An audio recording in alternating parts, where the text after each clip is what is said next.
कोशिश है भी अज जिद्दां दा दौर चल रहा वा आम आदमी चंगा खावे, क्योंकि जिन्हां हालातां 'च मैं गुजरिया मैं अज पैसे की कीमत नूं चंगी तरह जान लिया कि पैसे की कीमत की आ।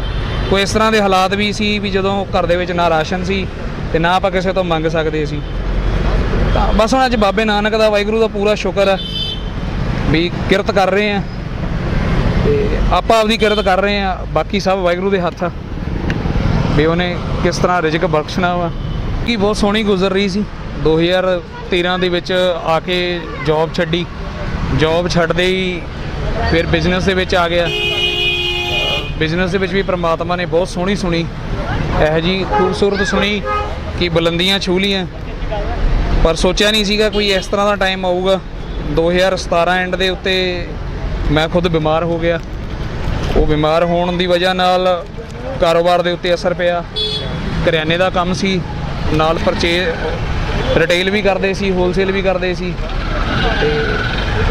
मेरे बैड के पैण कारण फिर मिसिज नूं काम संभालण दे विच बड़ी मुश्किल होने लग गई।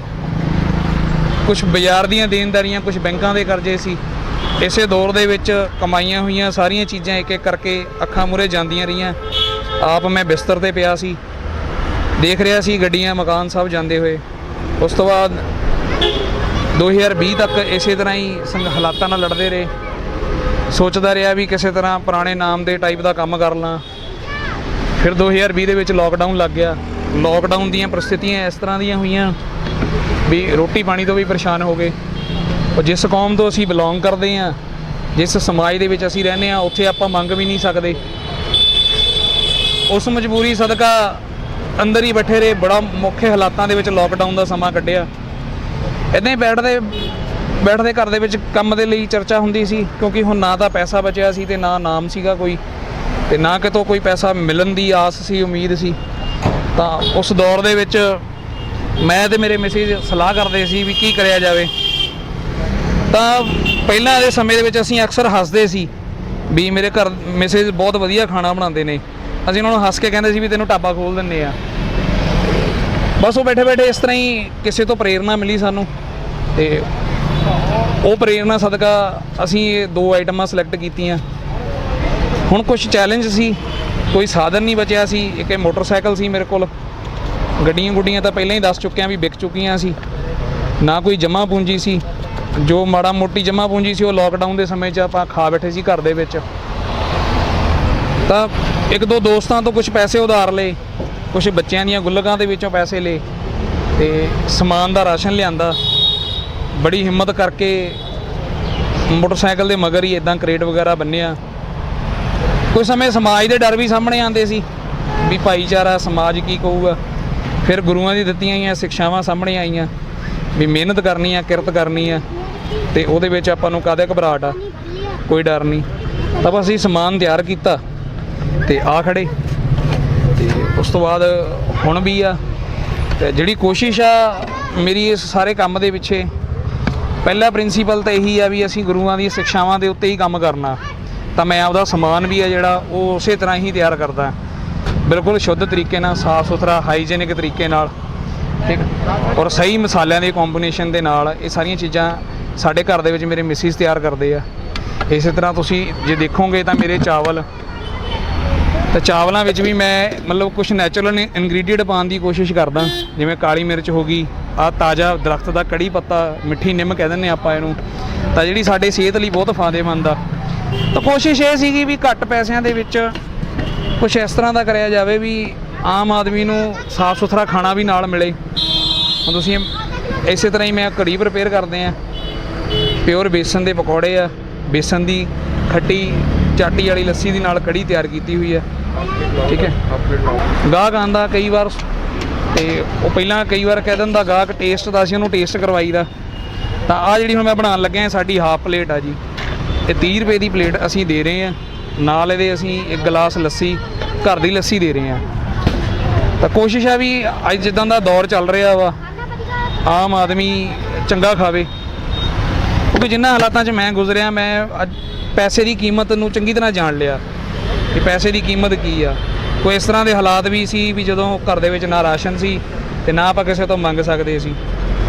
ਤਾਂ ਬਸ ਹੁਣ ਅੱਜ ਬਾਬੇ ਨਾਨਕ ਦਾ ਵਾਹਿਗੁਰੂ ਦਾ ਪੂਰਾ ਸ਼ੁਕਰ ਹੈ ਵੀ ਕਿਰਤ ਕਰ ਰਹੇ ਹਾਂ ਤੇ ਆਪਾਂ ਆਪਦੀ ਕਿਰਤ ਕਰ ਰਹੇ ਹਾਂ, ਬਾਕੀ ਸਭ ਵਾਹਿਗੁਰੂ ਦੇ ਹੱਥ ਆ ਵੀ ਉਹਨੇ ਕਿਸ ਤਰ੍ਹਾਂ ਰਿਜ਼ਕ ਬਖਸ਼ਣਾ ਵਾ। ਕੀ ਖਾਸ ਕੀ ਚੀਜ਼ਾਂ ਪਾਉਣੇ? ਇਹ ਜਿਹੜੀ ਹੁਣ ਸਾਡੀ ਕੜੀ ਹੈ, ਫਿਲਹਾਲ ਮੈਂ ਕੜੀ ਬਣਾਈ ਹੈ ਜੀ, ਕੜੀ ਦੀ ਪਲੇਟ ਆ। ਇਹਦੇ ਵਿੱਚ ਘਰ ਦਾ ਮੇਰਾ ਆਪਦਾ ਵਧੀਆ ਚਾਵਲ ਆ, ਉਸ ਤੋਂ ਬਾਅਦ ਮੈਂ ਚਾਵਲ ਦੇ ਵਿੱਚ ਵੀ ਜਿਹੜੇ ਮਤਲਬ ਬਹੁਤ ਵਧੀਆ ਇਨਗਰੀਡੀਐਂਟ ਯੂਜ਼ ਕੀਤੇ ਹੋਏ ਆ, ਅਤੇ ਬੇਸਣ ਦੀ ਖੱਟੀ ਕੜੀ ਆ। ਤੇ ਕੋਸ਼ਿਸ਼ ਆ ਵੀ ਇਹ ਹਾਈਜੀਨ ਵੀ ਹੋਵੇ ਔਰ ਖਾਣ ਵਾਲੇ ਨੂੰ ਬਿਲਕੁਲ ਘਰ ਦੀ ਤਰ੍ਹਾਂ ਮਹਿਸੂਸ ਹੋਵੇ। ਉਸ ਤੋਂ ਬਾਅਦ ਇਹ ਸਾਡੀ ਆਪਦੀ ਧਨੀਏ ਪੁਦੀਨੇ ਦੀ ਵਿੱਚ ਕੱਚੀ ਅੰਬੀ ਲੱਸੀ ਦੇ ਨਾਲ ਤਿਆਰ ਕੀਤੀ ਚਟਣੀ ਆ।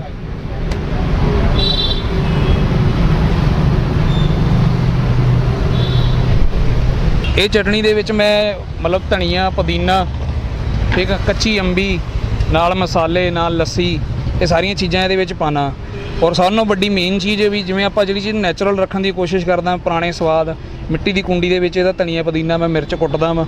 ਉਸ ਤੋਂ ਬਾਅਦ ਫਿਰ ਇਹਨੂੰ ਵੀ ਮੂੰਹ 'ਚ ਨਾ ਆਵੇ ਤਾਂ ਬੀਟ ਕਰਦਾ, ਜਿਹੜੇ ਉਹਦੇ ਵਿੱਚ ਦੇ ਸਵਾਦ ਨਾਲ ਆਉਣ। ਮੇਰਾ ਹੁਣ ਮੰਨਣਾ ਤਾਂ ਕੁਛ ਸਮਾਂ ਬੈੱਡ 'ਤੇ ਪੈ ਕੇ ਪਰੇਸ਼ਾਨੀਆਂ ਦੇ ਨਾਲ ਕੱਟਦੇ ਹੋਏ, ਮੇਰਾ ਮੰਨਣਾ ਤਾਂ ਹੁਣ ਇਹ ਹੋ ਗਿਆ ਕਿ ਸਮੇਂ ਨਾਲ, ਹਾਲਾਤਾਂ ਨਾਲ ਲੜਨਾ ਹੀ ਜ਼ਿੰਦਗੀ ਦਾ ਨਾਮ ਆ। ਜ਼ਿੰਦਗੀ ਧੁੱਪ ਛਾਂ ਇਹ ਸਭ ਚੱਲਦੀ ਰਹਿੰਦੀ ਆ। ਤਾਂ ਮੈਂ ਹੁਣ ਇੱਕ ਚੀਜ਼ ਦਾ ਬਿਲਕੁਲ ਆਪਦੀ ਜੀਵਨ ਦੇ ਵਿੱਚ ਵੀ ਧਾਰ ਲਿਆ, ਅਤੇ ਮੈਂ ਬਾਕੀ ਆਪਦੇ ਭੈਣ ਭਰਾਵਾਂ ਨੂੰ ਜਿਹੜੇ ਸੁਣ ਰਹੇ ਆ ਉਹਨਾਂ ਨੂੰ ਵੀ ਇਹੀ ਕਹਿਣਾ ਚਾਹੁੰਦਾ ਕਿ ਸੁੱਖ ਵੇਲੇ ਵਾਹਿਗੁਰੂ ਦਾ ਸ਼ੁਕਰ ਕਰੋ ਅਤੇ ਦੁੱਖ ਵੇਲੇ ਅਰਦਾਸ ਕਰੋ, ਕਦੇ ਵੀ ਗਿਲਾ ਨਾ ਕਰੋ, ਠੀਕ ਹੈ। ਮੈਂ ਇਹ ਸਮਾਂ ਦੇਖਿਆ ਔਰ ਮੈਂ ਅੱਜ ਬਹੁਤ ਖੁਸ਼ ਹਾਂ, ਕਿਉਂ? ਇਹ ਵੀ ਵਾਹਿਗੁਰੂ ਦੀ ਮਿਹਰ ਸਦਕਾ ਹੀ ਹੈ ਕਿ ਜੇ ਮੈਂ ਰਾਜਮਾ ਚਾਵਲ ਵੇਚਣ 'ਤੇ ਵੀ ਆਇਆ ਤਾਂ ਮੈਂ ਉਹ ਵੀ ਬੁਲਟ 'ਤੇ ਹੀ ਵੇਚ ਰਿਹਾ ਵਾਂ।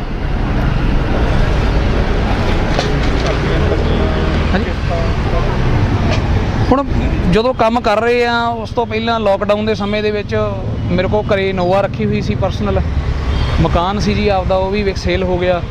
ਗੱਡੀ ਵੀ ਵਿਕ ਗਈ, ਦੁਕਾਨ ਲਈ ਇੱਕ ਆਟੋ ਰੱਖਿਆ ਹੋਇਆ ਸੀਗਾ ਸਮਾਨ ਲਿਆਉਣ ਕਰਨ ਲਈ, ਉਹ ਵੀ ਵਿਕ ਗਿਆ। ਬੁਲਟ ਦੀਆਂ ਵੀ ਕਿਸ਼ਤਾਂ ਚੱਲਦੀਆਂ ਸੀ, ਬੱਚਿਆਂ ਦੀਆਂ ਫੀਸਾਂ ਸੀ, ਬੱਚੇ ਪੜ੍ਹ ਰਹੇ ਸੀ, ਪਰਿਵਾਰ ਦੀਆਂ ਰਿਸਪੌਂਸਿਬਿਲਟੀਆਂ ਸੀ। ਤਾਂ ਫਿਲਹਾਲ ਵੀ ਇਹਨਾਂ ਰਿਸੋਰਸਾਂ ਦੇ ਵਿੱਚ ਵੀ ਹੁਣ ਮੈਂ ਜੇ ਤੁਹਾਨੂੰ ਕੋਈ ਝੂਠ ਨਹੀਂ ਆ, ਬੁਲੜਾ ਮੇਰਾ ਕਿਸ਼ਤਾਂ ਦੇ ਉੱਤੇ ਆ, ਅਤੇ ਇਹਦੀਆਂ ਕਿਸ਼ਤਾਂ ਵੀ ਹਲੇ ਵੀ ਟੁੱਟੀਆਂ ਹੋਈਆਂ ਨੇ, ਅਤੇ ਪਰ ਯਤਨ ਦੇ ਵਿੱਚ ਆ ਵੀ ਮਾਲਕ ਮਿਹਰ ਕਰੇਗਾ। ਅਤੇ ਹੁਣ ਮੈਂ ਤੁਹਾਨੂੰ ਸਾਡੀ ਰਾਜਮਾਂ ਦੀ ਪਲੇਟ ਲਗਾ ਕੇ ਦਿਖਾਊਂਗਾ। ਦੇਖੋ ਦੁਨੀਆ ਸਾਰੀ ਬਣਾਉਂਦੀ ਹੈ ਜੀ ਚਾਵਲ ਰਾਜਮਾ, ਕੋਈ ਇੱਦਾਂ ਨਹੀਂ ਹੈ, ਪਰ ਸਭ ਨਾਲੋਂ ਵੱਡੀ ਖਾਸੀਅਤ ਕੀ ਆ ਵੀ ਜੇ ਆਪਾਂ ਘਰ ਦਾ ਸਵਾਦ ਯਾਦ ਰੱਖਦੇ ਹੋਏ ਚੀਜ਼ ਨੂੰ ਬਣਾਉਂਦੇ ਆ, ਠੀਕ, ਅਤੇ ਉਹਦੇ ਵਰਗਾ ਆਨੰਦ ਹੀ ਅਲੱਗ ਆ। ਤਾਂ ਮੇਰੀ ਜਿਹੜੀ ਕੋਸ਼ਿਸ਼ ਆ ਉਹ ਇਹੀ ਆ ਵੀ ਘੱਟ ਪੈਸੇ 'ਚ ਸ਼ੁੱਧ ਖਾਣਾ ਦਿੱਤਾ ਜਾਵੇ।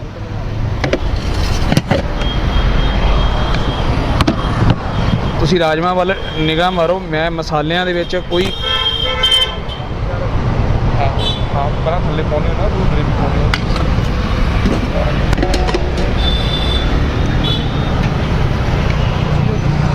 ਤਾਂ ਇਹ ਜਿਹੜਾ ਕਿ ਮੇਰਾ ਆਪਦਾ ਸਟਾਈਲ ਆ, ਇਹਦੇ ਵਿੱਚ ਮੈਂ ਪਹਿਲਾਂ ਨੀਚੇ ਹਲਕੀ ਜਿਹੀ ਗ੍ਰੇਵੀ ਦਿੰਦਾ ਵਾਂ।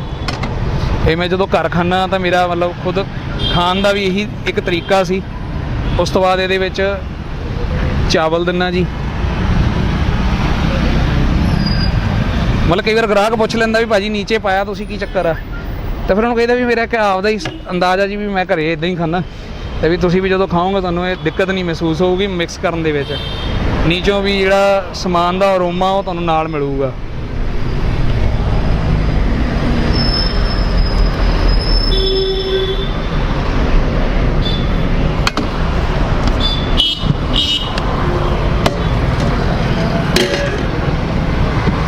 ਇਸ ਤੋਂ ਬਾਅਦ ਅਸੀਂ ਇਹਦੇ ਵਿੱਚ ਥੋੜ੍ਹੇ ਕੱਟੇ ਹੋਏ ਪਿਆਜ਼ ਪਾਉਂਦੇ ਆ ਜੀ। ਇਹ ਲੱਸੀ ਦੇ ਦਿਓ ਬੇਟਾ। ਫਿਰ ਉਹੀ ਅੰਬੀਆਂ ਦੀ ਘਰ ਦੀ ਚਟਣੀ, ਤੇ ਸਾਡੀ ਪਲੇਟ ਬਣ ਕੇ ਤਿਆਰ ਆ। ਇਸ ਪਲੇਟ ਦੇ ਨਾਲ 1 ਗਲਾਸ ਲੱਸੀ ਗ੍ਰਾਹਕ ਨੂੰ ਫ੍ਰੀ ਹੈ ਜੀ। ਬੁਲਟ ਹੁਣ ਕੁਝ ਗ੍ਰਾਹਕ ਆਉਂਦੇ ਆ ਪੁੱਛਦੇ ਆ ਵੀ ਬੁਲਟ ਦੇ ਤਾਂ ਅਸੀਂ ਵੀ ਸ਼ੌਂਕ ਦੇ ਗੇੜੇ ਲਗਾਉਂਦੇ ਆ, ਤੁਸੀਂ ਬੁਲਟ ਦੇ ਉੱਤੇ ਰਾਜਮਾ ਚਾਵਲ ਲਗਾ ਕੇ ਬੈਠੇ ਆ। ਤਾਂ ਮੇਰਾ ਮੰਨਣਾ ਪਹਿਲਾਂ ਤਾਂ ਦੇਖੋ ਮੇਰੇ ਕੋਲ ਸਾਧਨ, ਜਿਹੜੀ ਸੱਚਾਈ ਹੈ ਵੀ ਸਾਧਨ ਹੀ ਇਹ ਸੀ, ਹੋਰ ਕੋਈ ਮੇਰੇ ਕੋਲ ਹੱਲ ਹੀ ਨਹੀਂ ਸੀ। ਨਾ ਕੋਈ ਮੇਰੇ ਕੋਲ ਪੈਸੇ ਸੀ ਵੀ ਮੈਂ ਕੋਈ ਰੇਹੜੀ ਖਰੀਦ ਲਾਂ ਜਾਂ ਕੋਈ ਮੈਂ ਕਾਰਟ ਬਣਾ ਲਾਂ, ਤਾਂ ਉਹੋ ਜਿਹਾ ਵੀ ਕੋਈ ਸਾਧਨ ਨਹੀਂ ਸੀ। ਮਜਬੂਰੀ ਦੇ ਵਿੱਚ ਖੋਜ ਹੋ ਗਈ। ਅਤੇ ਦੂਸਰਾ, ਜੇ ਆਪਾਂ ਨੂੰ ਘੁਮਾ ਸਕਦਾ ਜੀ, ਅਤੇ ਆਪਾਂ ਨੂੰ ਇਹ ਕਮਾ ਕੇ ਖਿਲਾ ਵੀ ਸਕਦਾ। ਅਤੇ ਇਹੀ ਸੁਨੇਹਾ ਮੇਰਾ ਸਾਰਿਆਂ ਨੂੰ ਹੈ ਜੀ। ਫੈਮਿਲੀ ਦੇ ਵਿੱਚ ਜੀ ਮੈਂ, ਮੇਰੇ ਵਾਈਫ ਆ, 3 ਬੇਟੀਆਂ ਵਾ, 1 ਬੇਟਾ ਵਾ, ਅਤੇ 3 ਬੇਟੀਆਂ ਪੜ੍ਹਦੀਆਂ ਨੇ। ਤੇ ਜਿਵੇਂ ਹੁਣ ਅਸੀਂ ਇਹ ਸਾਰਾ ਸਮਾਨ ਵੀ ਤਿਆਰ ਕਰਦੇ ਆ ਤਾਂ ਮੇਰੇ ਵਾਈਫ ਇਹਨੂੰ ਸਾਰਾ ਕੁੱਕ ਕਰਦੇ ਆ, ਮੈਂ ਕਟਿੰਗ ਵਗੈਰਾ ਨਾਲ ਤੜਕਾ ਕਰਵਾ ਦਿੰਦਾ। ਬੱਚੇ ਆ ਜਿਹੜੇ, ਵੱਡੀ ਬੇਟੀ ਆ ਉਹ ਕਟਿੰਗ ਵਗੈਰਾ ਕਰਵਾ ਦਿੰਦੀ ਆ। ਤਾਂ ਵੀ ਉਹ ਅਸੀਂ ਸਾਰੇ ਰਲ ਮਿਲ ਕੇ ਹੀ ਇਹਨੂੰ ਬਣਾਉਣ ਦੀ ਕੋਸ਼ਿਸ਼ ਕਰਦੇ ਆ। ਔਰ ਬਣਾਉਣ ਲੱਗੇ ਮੈਂ ਇੱਕੋ ਹੀ ਥਿਊਰੀ ਸਾਡੇ ਪਰਿਵਾਰ ਦੀ ਹੈ ਵੀ ਇਹਨੂੰ ਜਦੋਂ ਬਣਾਉਣਾ ਵਾ ਆਪਾਂ ਇਹਨੂੰ ਵਪਾਰ ਵਾਂਗੂ ਨਹੀਂ ਬਣਾਉਣਾ, ਆਪਾਂ ਇਹਨੂੰ ਘਰ ਦੇ ਖਾਣੇ ਵਾਂਗੂ ਬਣਾਉਣਾ ਵਾ। ਔਰ ਘਰ ਦੇ ਖਾਣੇ ਵਾਂਗੂ ਹੀ ਜਦੋਂ ਕਿਸੇ ਨੂੰ ਦੇਣਾ ਉਹਨੂੰ ਘਰ ਦੇ ਖਾਣੇ ਵਾਂਗੂ ਹੀ ਦੇਣਾ। ਹੁਣ ਕਈ ਵਾਰ ਗ੍ਰਾਹਕ ਆ ਜਾਂਦਾ ਵੀ ਇੱਕ ਕੜਛੀ ਜ਼ਿਆਦਾ ਚਾਹੀਦੀ, ਘੱਟ ਚਾਹੀਦੀ, ਨਹੀਂ ਤ੍ਰਿਪਤੀ ਹੋਈ ਤਾਂ ਅਸੀਂ ਉਹਨੂੰ ਮਨਾ ਨਹੀਂ ਕਰੀਦਾ। ਜਿਵੇਂ ਪਰਿਵਾਰ ਦੇ ਵਿੱਚ ਹੁੰਦਾ, ਰੋਟੀ ਖਾ ਲਈ, ਇੱਕ ਰੋਟੀ ਅੱਧੀ ਰੋਟੀ ਦੀ ਹੋਰ ਭੁੱਖ ਆਪਾਂ ਖਾ ਲਈ, ਉਸੇ ਤਰ੍ਹਾਂ ਹੀ ਅਸੀਂ ਇੱਥੇ ਵਰਤਾਈਦਾ। ਸਫਾਈ ਦਾ ਕੀ ਪ੍ਰਬੰਧ ਰੱਖਿਆ ਹੈ? ਤੇ ਸਫਾਈ ਦਾ ਮੇਰਾ ਸਿਸਟਮ ਹੈ ਜੀ, ਮੈਂ ਜ਼ੀਰੋ ਕਚਰਾ ਇੱਥੇ ਕਰਕੇ ਜਾਂਦਾ ਵਾ। ਠੀਕ ਆ, ਜਿੱਦਾਂ ਅੱਜ ਦਾ ਦੌਰ ਚੱਲ ਰਿਹਾ ਵਾ ਤਾਂ ਮੈਂ ਸੈਨੀਟਾਈਜ਼ਰ ਰੱਖਿਆ ਹੈ ਕਸਟਮਰ ਦੇ ਲਈ। ਆਪ ਜਿੰਨੀ ਪ੍ਰੈਪਰੇਸ਼ਨ ਕਰ ਰਹੇ ਹਾਂ ਗਲਵਜ਼ ਦੇ ਨਾਲ ਕਰ ਰਹੇ ਹਾਂ। ਠੀਕ, ਔਰ ਇੱਥੇ ਮੇਰਾ ਕੁਝ ਵੀ ਬਣਾਉਣ ਵਾਲਾ ਨਹੀਂ ਆ, ਸਾਰਾ ਮੈਂ ਰੈਡੀ ਟੂ ਕੁੱਕ ਘਰੋਂ ਲੈ ਕੇ ਆਉਣਾ ਵਾ। ਤੇ ਸਿਰਫ ਆਪਾਂ ਇੱਥੇ ਸਰਵ ਹੀ ਕਰਨਾ ਹੁੰਦਾ ਵਾ। ਤੇ ਜਿੰਨਾ ਵੀ ਮੇਰਾ ਵੇਸਟ ਆ ਉਹ ਮੇਰਾ ਸਾਰਾ ਸੰਭਾਲਿਆ ਜਾਂਦਾ ਵਾ।